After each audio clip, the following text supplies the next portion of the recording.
He said he would marry me if I took the fall for his beloved. After 5 years in prison, he never came to see me even once. When we meet again, he's still the same proud and aloof Saxon, and I become a mute who doesn't even dare to lift my head. The prison gate clanks open. Outside, there's no one. Saxon might have long forgotten someone like me. 3,728 years of habit kicked in. As soon as the officer spoke, I stood at attention, nervously lowering my head. My number after 5 years in prison. I was almost forgetting my own name. The officer sighed and advised me to leave well once I was out. I bowed to thank him, turned around with a self-deprecating smile. 5 years of imprisonment had taught me all too well how to behave, humbly, cowering, letting myself be bullied. Even if I was terrified into silence, I had to keep begging for mercy. That was the only way I could finally walk out that door. On the empty street, snowflakes fell heavily, but I was still wearing the tattered coat from 5 years ago. The unhealed wounds on my body were pierced by the cold wind, making the pain even sharper.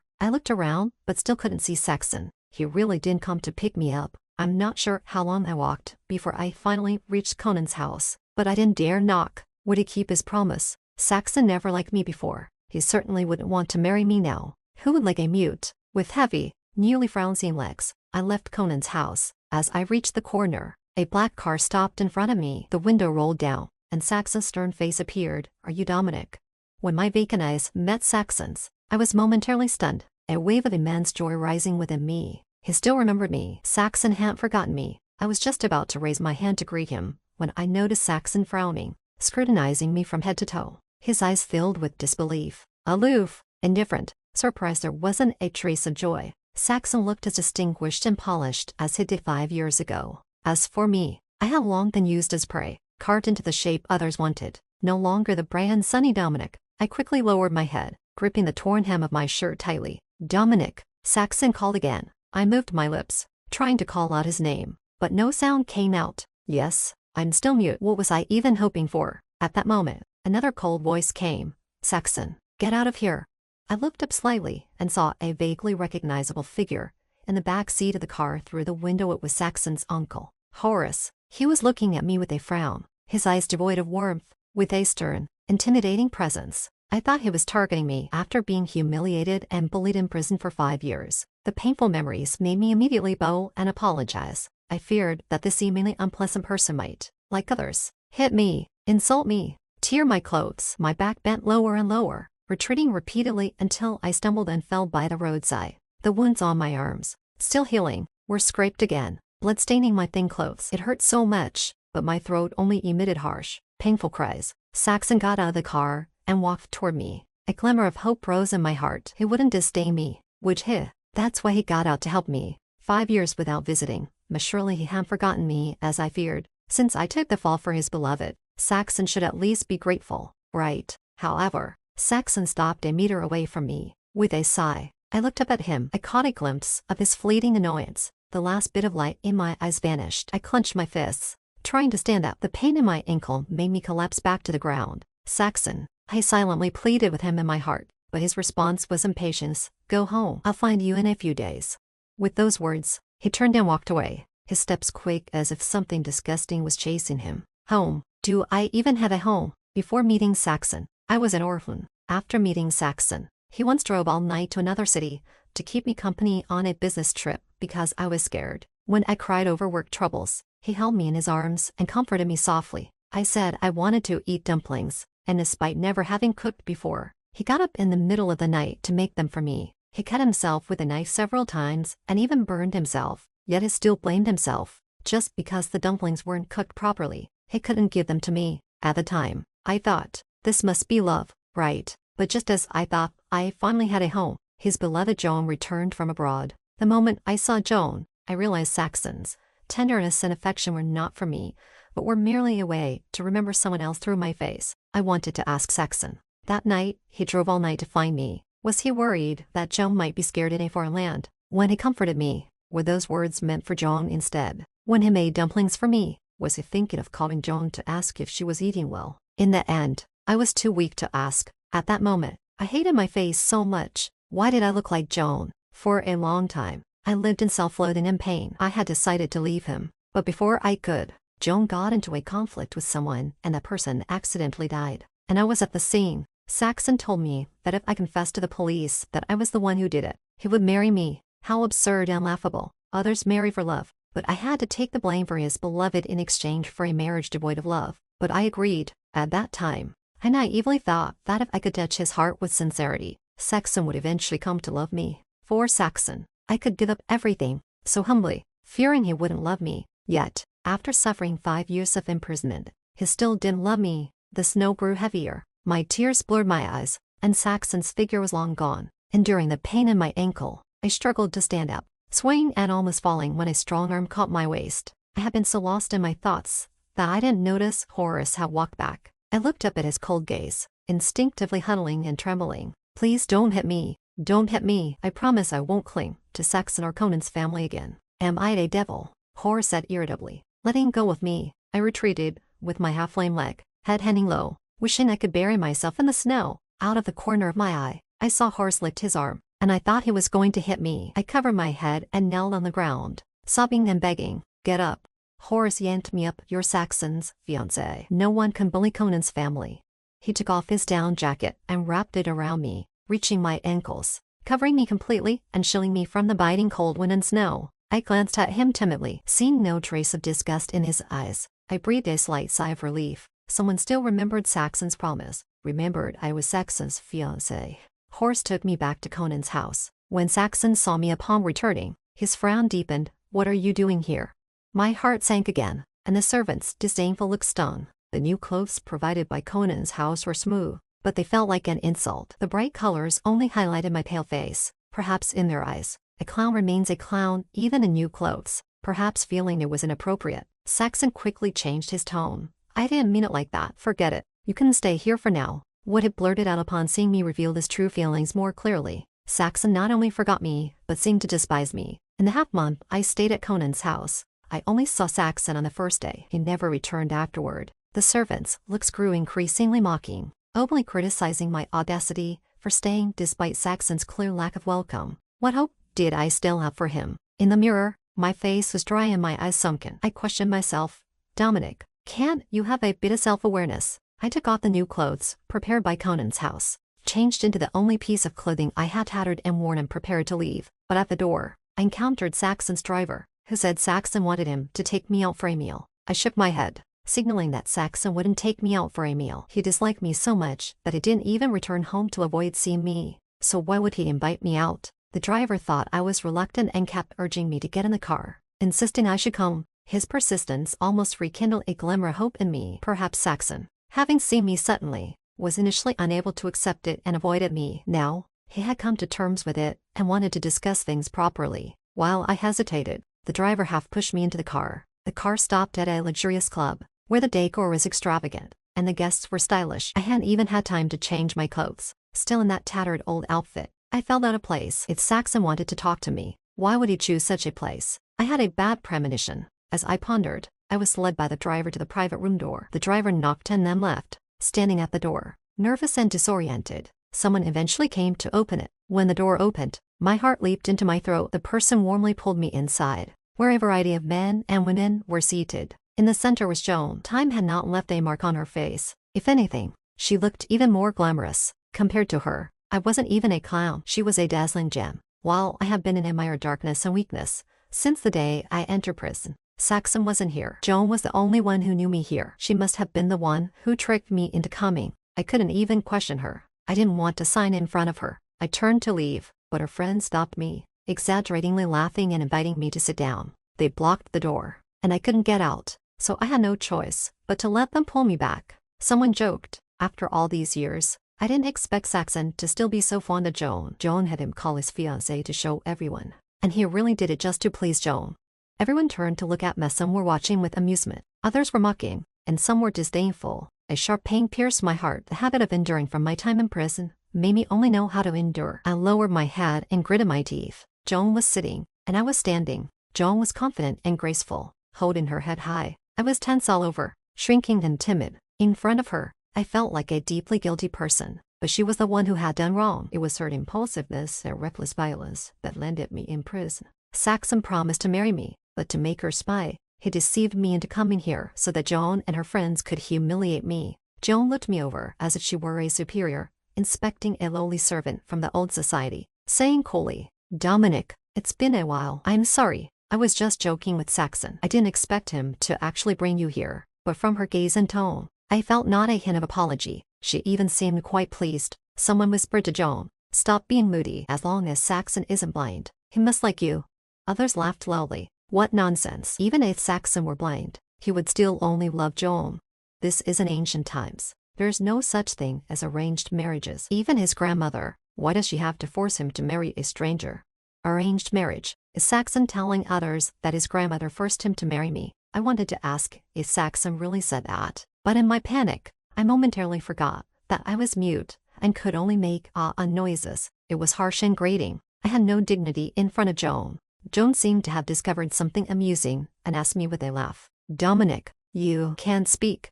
Others also seemed to discover a new continent and chime in, "He's mute." It's outrageous. Saxon must have done something terrible in his past life for his grandmother to arrange such a fiancé for him. Once someone started, they didn't even bother to hide their disdain, shouting loudly in my ear, "I heard that once you're mute, you might also become deaf. Can you even hear what we're saying?" Joan got up and walked over to me, pulling away the woman who had been shouting in my ear, her red lips curling up. "All right, she's Saxon's fiancé after all. Don't bully the disabled." It seemed like she was protecting me, but she was only trampling on what little dignity I had left. Her expression was so haughty, her gaze full of sympathy and pity for me, and a determination to have Saxon. I took the blame for her, and Joan didn't even show a hint of gratitude. It was taken for granted. Why should she pity me? I was cursed, beaten, and had my head held under cold water during the winter in prison. These were things Joan should have experienced. I endured them in her place, just to gain even a shred of Saxon's affection. But Joan just stood there quietly, and Saxon gave his true heart to her, even at the cost of humiliating me for her amusement. Why? The extreme anger made me unable to tolerate it any longer. Smack! Summoning all my courage, I slapped Joan. Joan looked at me in disbelief, and everyone else was stunned, not expecting me to act suddenly. After reacting, Joan raised her hand without hesitation, and others surrounded me. Scenes from my time in prison surged in my mind. The painful experiences made me shrink. Just as I thought Joan's slap was about to land on me, Saxon's voice came. "Dominic, how dare you?" It turned out that from the moment Saxon pushed open the door and entered, Joan had already been covering her face and crying. She was even shaking more violently than I was. Then I felt a kick to my chest and fell heavily to the ground. Saxon glared at me. "Dominic, I will do what I promise you. Why are you still causing trouble for Joan?" I shook my head desperately. "No, I didn't. She tricked me into coming." Saxon's face was filled with disgust. "What's with that pitiful act? Speak up." "Speak." But I'm mute. Others had already started to cover their mouths and sneer. Saxon continued, "If you still want to marry me, don't even think about comparing yourself to Joan. Know your place." At this moment, another voice came. "What place? She's the future Mrs." It was Horace. As before, he yanked me up from the ground. Horace looked at Saxon. "Hitting your own people over some irrelevant issue. Saxon, you're something else." Saxon was still defending Joan, arguing how innocent she was. While I was unreasonable, it turned out that when Saxon loved someone, he would unconditionally side with them, distinguishing right from wrong, black from white, cruel and harsh. And I, no matter how hard I tried, could never become Saxon's choice. From now on, I would no longer dream such ridiculous dreams. I turned and left, and this time no one stopped me. I only had $2,000 left from before my imprisonment, and after buying a winter coat, there was even less. I couldn't find a suitable rental place in the short term. Moreover, having not communicated with others for a long time, I was always shrinking and timid during conversations, and as a mute, almost no one was willing to talk to me. Even fewer were willing to hire me. The restaurant owner disgustedly pushed me out. "A mute looking for a job. Get lost. Don't bring me bad luck." I stumbled and was almost about to fall, but someone held my shoulder to keep me from falling. I looked back and saw it was Horace again. He looked fierce and had a cold gaze. I always avoided looking into his eyes and instinctively wanted to shrink away. Horace tightened his grip on my shoulder. "You avoid those who bully you, but you avoid me when I'm trying to help you." I shook my head vigorously like a rattle, my fingers hurriedly signing. This was the first time I had signed in front of someone after leaving prison. Horace didn't show any signs of disgust or contempt, and I sighed in relief. Horace asked, "What does it mean?"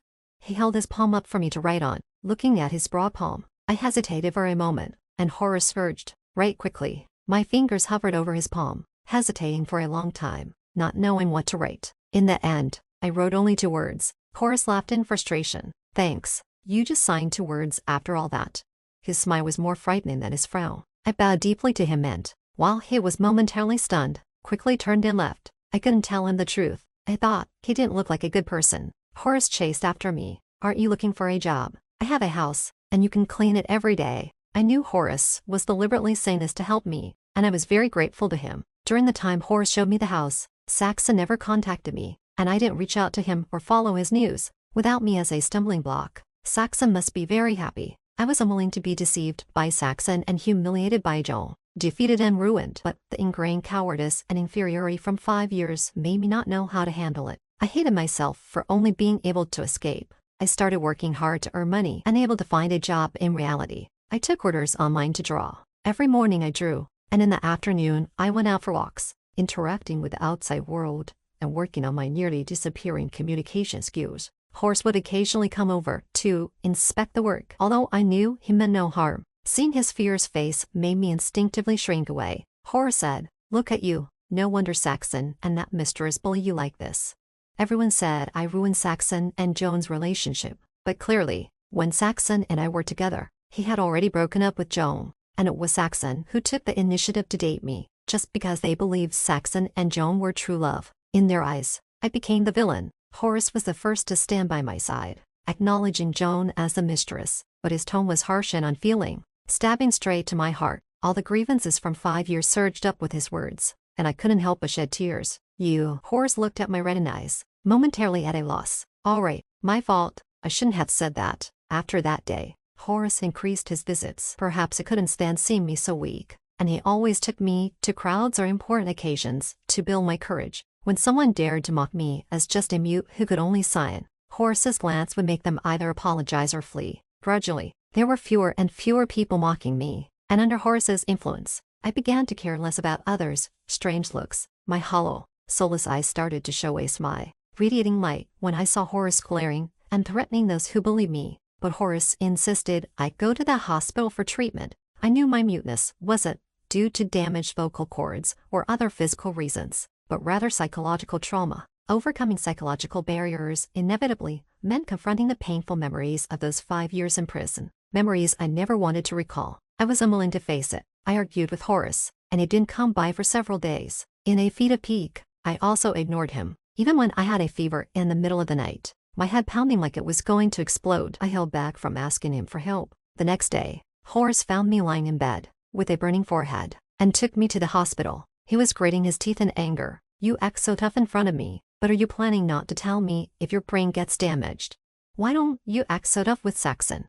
Half awake, I opened my eyes and saw him. No one had ever been so worried about me when I was sick before. I buried my head in his shoulder and wanted to cry. Horace helplessly said, crying whenever Saxon is mentioned, you better not still be hung up on him.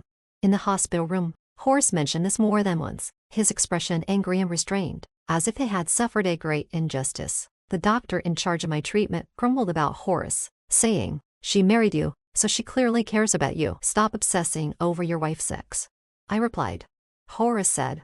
I pointed at Horace, then at myself, and waved my hands vigorously to indicate that Horace and I weren't involved like that. The old man clearly didn't get my meaning and laughed. You're upset because he keeps bringing it up. It's normal for couples to have their disagreements. If he's making you angry, just work things out. I was taken aback.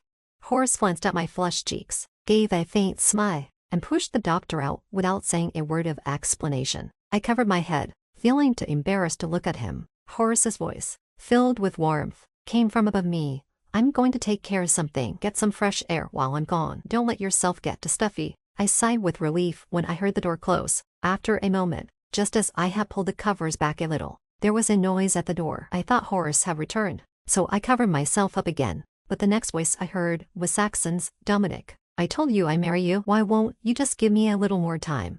Are you so shameless that you have to cling to Horace? I shot up, seeing Saxon standing there, looking disgusted and furious, with Joan beside him. Joan, always so gentle when she spoke to Saxon, said, Saxon, Dominic has become mute. It's understandable he'd want to seize any chance to marry into the Conan family. Saxon's face grew even darker. Humph, what chance? It's nothing but unscrupulous tactics. Mute? What do you mean? Saxon asked in surprise. Dominic, you Saxon seemed to remember that since the day I came out of prison to find him, I hadn't spoken a word. His expression grew complicated. This was the man I risked everything to love for so long. Nearly everyone knew I had become mute. Yet Saxon managed to completely ignore everything about me. Joan's voice was soft as she continued. I've heard Dominic's vocal cords are intact and he's in good health. But he just can't speak. It's likely he's truly mute. Definitely not something he's pretending. Saxon, stop fixating on this. The slight hint of guilt in Saxon's eyes vanished immediately. Dominic, you're pretending to be mute to gain sympathy. Just to get me to marry you. I didn't force anyone. I exchanged my future for it. Even without love, how could Saxon say such things? I grabbed a cup from the table and smashed it on the floor, where it shattered into pieces. Joan screamed, and Saxon shielded her. Glaring at me, Joan hit the nail on the head. Didn't she? Are you embarrassed and angry now? If you still want to marry me, then drop these tactics. I pointed at the door, silently saying one word, get out. The two of them left, but a few minutes later, Joan came back, with an unapologetic and provocative smile. She said, Saxon trusts me unconditionally. Let me tell you, it was me who made him convince you to take the fall for me. I told him I'd die if I went to prison because of my anxiety, and he believed it. In reality, once you admitted you were the one who injured someone, all my anxiety disappeared. Saxon bought me a house abroad, funded my education at a top university, introduced me to outstanding people, took me traveling around the world, and did everything I loved. These 5 years have been the happiest of my life. And you, future wife. Her smile was like a knife to my heart. You're mute now. Were you bullied in prison? The dark memories replayed in my mind, and I trembled, tears streaming uncontrollably, when I was in so much pain that I wished I could die. Every moment I hoped Saxon would come and see me, help me, but he was out dating Joan, making her happy. How could they so utterly trample on my genuine feelings and my dignity? I grabbed everything I could reach and threw it at Joan. Get out, get out, get out, get out. Anger surged within me, and I shouted, you will never marry Saxon in this lifetime. You will never be able to marry Saxon. Joan rushed at me to hit me, but Horace kicked her away. Horace glared at her coldly. I've recorded everything you said. Since you're so proud of those 5 years, let everyone know about it. Joan's face turned pale with shock. She tried to say something, but Horace's assistant dragged her out. I couldn't stop crying, repeatedly muttering, I will make Saxon and Joan pay. They must pay. Horace held me, soothing me. I don't know how long it took, but eventually, I stopped crying. He deliberately joked to distract me. First time I heard your voice, and it's Saxon's name that comes out. The name Horace is so hard to say.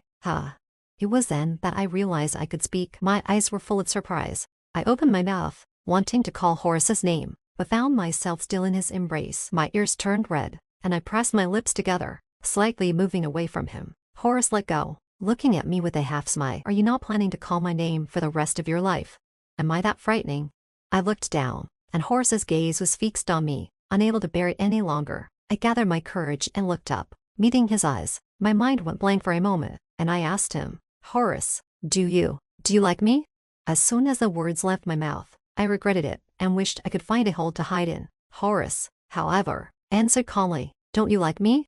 I was speechless. Horace was about to hand the recording directly to the police, but I stopped him and sent it to Saxon instead. I just wanted to see how Saxon would handle it after learning the truth. I waited for many days without hearing anything. Saxon might not have even asked Joan, because Joan had begged Horace and me several times not to release the recording. Clearly, she still didn't know the evidence was in Saxon's hands. I reminded Joan, Saxon is the one you should be begging. I've deleted my backup of the recording. Joan asked, what do you mean?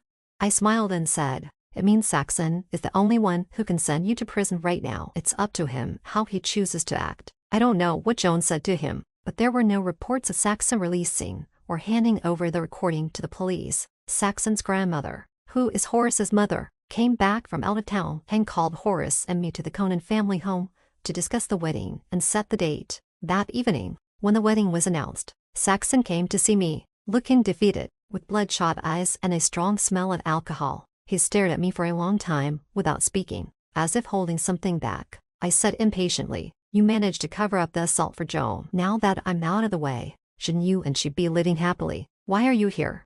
Saxon hurriedly said, I never meant to cover for her. Just what? I'm sorry, I just didn't know how to handle it. I didn't know how I feel about you. I didn't want to hear his grandiose regrets. You've never had any feelings for me. I was just a tool for you to love Joan.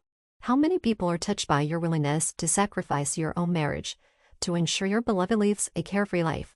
Saxon came over and grabbed my shoulders. That's not it, Dominic. I just never realized I love you. Maybe I've liked you for a long time. Seeing you sad and hurt, I did have feelings. I was annoyed and upset, but I thought it was because I was compromising on marriage and hated being pressured into it. I pushed him away, as if I had heard the biggest joke. You say you love me. I was humiliated, had my arm broken, and my head held under cold water in winter, suffocatingly cold. I wanted to die so many times, hoping you'd come to see me. And you were living comfortably, hiding your mistress, buying her a house, funding her education, introducing her to outstanding people, making her happy, and dating her sweetly. And to me, I've become a pile of mud. I'm the one truly tortured into having a psychological scar. Do you know how it felt when I first realized I couldn't speak? It's laughable. I wondered if I was unworthy of you. Would you marry me? With every word I spoke, Saxon slapped himself hard. His face bloodied, his expression tragic, as if he had been drained of all his strength, only mechanically hitting himself. When I said, "Would you marry me?" he immediately responded, "Yes." It's Saxon who is unworthy of Dominic. I want to marry you. I only want to marry you. I looked away in disgust and continued, "You love me, and yet, when you see me in tattered clothes, shivering in the snow, your first reaction is to frown. You're upset that I've sullied your eyes and might disrupt your relationship with Joan. You love me, but you allowed Joan to deceive and humiliate me. Everyone mocked me for being mute, and when you walked in and saw Joan crying, you didn't even ask. You just assumed I was the one who had wronged her." Saxon stopped explaining and kept apologizing. "I'm sorry. I was wrong. I'm sorry. Can you give me another chance? Dominic, I'm sorry." Once so proud and aloof, Saxon was now on his knees, humble and begging for my forgiveness with every word, every expression. I said coldly, "Apologies are useless. What do you need the police for?" Tears appeared in the corners of Saxon's eyes, but then his hollow gaze lit up. "Dominic, I understand now. I will do as you say." The next day, Joan was arrested by the police. Joan's overseas studies had been funded by Saxon, and only with his large financial support did the school agree to admit her. Saxon contacted the school to revoke Joan's degree and diploma. He also reclaimed the house, car, cash, and jewelry he had gifted her, converting the irretrievable items into cash. Joan couldn't afford to repay it all, and after accounting for everything, she would owe several million even after her release. The talented people she associated with all started spreading various scandals about her as gossip and distanced themselves from her. A few months later, when I visited her in prison, Joan looked just like I did 5 years ago. Her long, glossy black hair was draped around her like straw. Her eyes were hollow and lifeless. Her posture was hunched, and her cheeks were marked with scars, and her lips were swollen. She stared at me, tears silently streaming down her face. I ignored her. How does it feel to have everything destroyed by someone you loved and be sent to prison? Joan suddenly stood up. "It was you. You're the one who encouraged Saxon to do this to me." I laughed. "Didn't you say he trusted you unconditionally?" Joan seemed drained of all her strength and stumbled to the floor, murmuring, "Saxon said he loved me, that he would always care for me. We were so happy together. How could he forget? You said those 5 years were the happiest of your life. Isn't that coming true now?" I said calmly. "In the days to come, you'll remember that time even more." I turned to leave, and Joan asked one last question. "You only agreed to marry him after he ruined me, didn't you?" It was almost laughable. Just hearing Saxon's name made me feel sick. He's not worth giving up my happiness for. Saxon was also sentenced to 2 years in prison for harboring and concealing evidence. The board of directors removed him from his position. A month before the wedding, Horace accompanied me to visit him. When Saxon saw me, he stood up with joy, rushed to the glass window, and called my name, "Dominic, I knew you would come." Horace, a few steps behind me, came to my side, gave Saxon a cold glance through the glass, and pulled me into a tight embrace. Saxon's eyes were pained. "Dominic, you promised me that if I did what you said, you'd give me another chance." I looked at him calmly and said slowly, "Do you deserve it? Do you deserve me giving up my happiness?" In that moment, the last bit of light in Saxon's eyes faded away, and his face went ashen, like a walking corpse. After a long silence, he murmured, "I drove all night to find you. All I could think about was that you would be scared. When you were upset, I comforted you at that moment. All I worried about was you. When I made dumplings, I remembered you liked them sweet and added several spoons of sugar. Still, they didn't turn out well. I didn't have time to think about anyone else. But," Saxon wept uncontrollably, "why didn't I cherish you? Why did we miss out?" The question I couldn't ask 5 years ago finally had an answer. I turned away, my gaze calm. Maybe it was wrong from the start. Saxon shouldn't have agreed to date me just because I looked like Joan. He shouldn't have sold his own marriage to help Joan escape her crimes. And I shouldn't have been tempted by so-called love, agreeing to such absurd demands. And I definitely shouldn't have believed Saxon would one day fall in love with me. Seeing me silent, Horace tightened his embrace. Don't tell me you're still thinking about that jerk.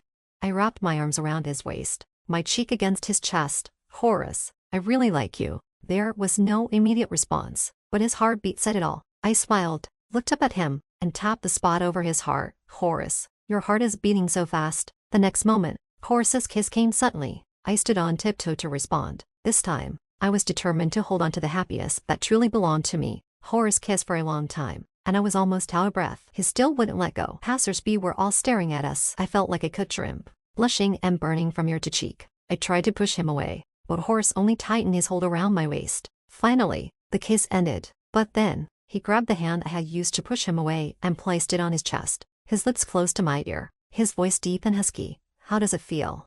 I was puzzled. Did he think I was trying to take advantage of him?